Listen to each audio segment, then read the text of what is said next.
Greetings, fellow scribes! Welcome back to the archive. This week, I continue my series on the races of AD&D 2nd edition Spelljammer by talking about the Scro. Yes, okay, so Scro is actually Orcs spelled backwards. But, well, that's kind of what their society is. It's the inversion of Orcish society, in a way. And Scro are kind of the inverse from Orcs in some other ways. But they both have one thing in common. They both hate elves. So sit back, relax, and enjoy as I tell you about these guys aren't Orcs. At first glance, the Scro looks like a groundling orc. Except, the Scro stands tall and straight and proud. The Scro is larger and a bit more physically powerfully built than an orc. The Scro's skin colors range from jet black to a burnt orange, with shades of tan and green in the areas in between. Their eyes are dark, but they have a glow to them, like burning embers. Like orcs, they have infravision up to 60 feet. But unlike orcs, bright lights, daylight, it doesn't bother them.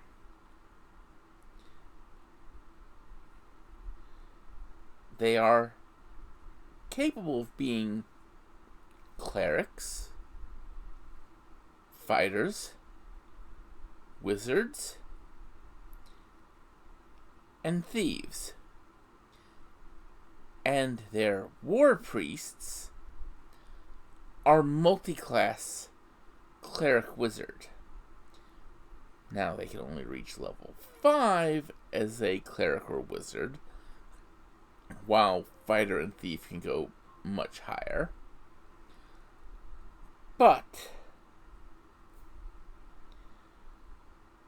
these aren't the things that set the Scro apart from orcs.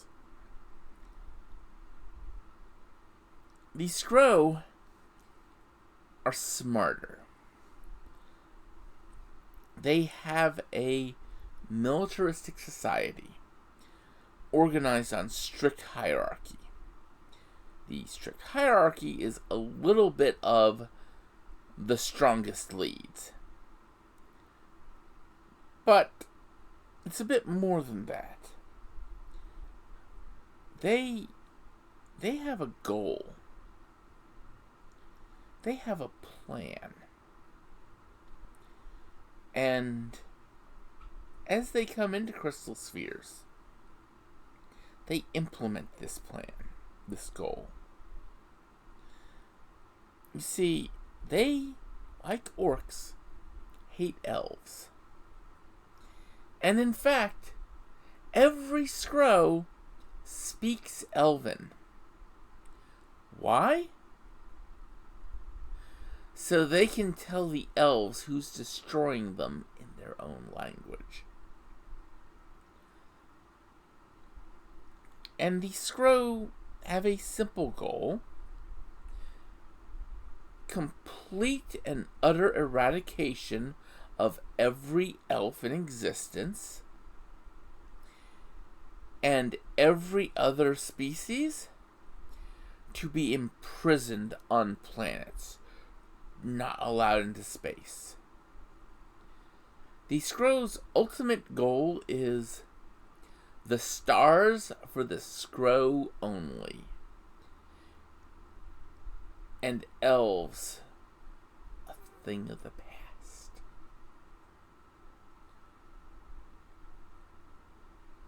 But that's just the goals of them. as I mentioned, they are a militaristic society. They are a lawful society, unusually. Especially unusually for a goblinoid species. But the other thing that sets them apart is they have a set of guidelines to how they act. These were written down by their first great leader and have been their guiding principles. These teach them that,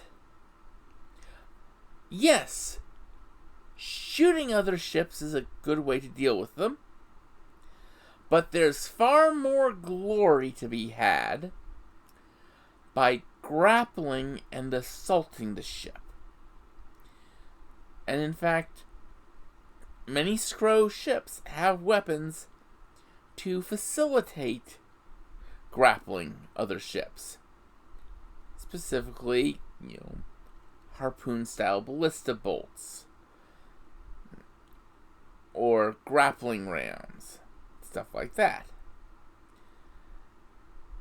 This has led to instances where Scro could have won a fight if they had stayed at range.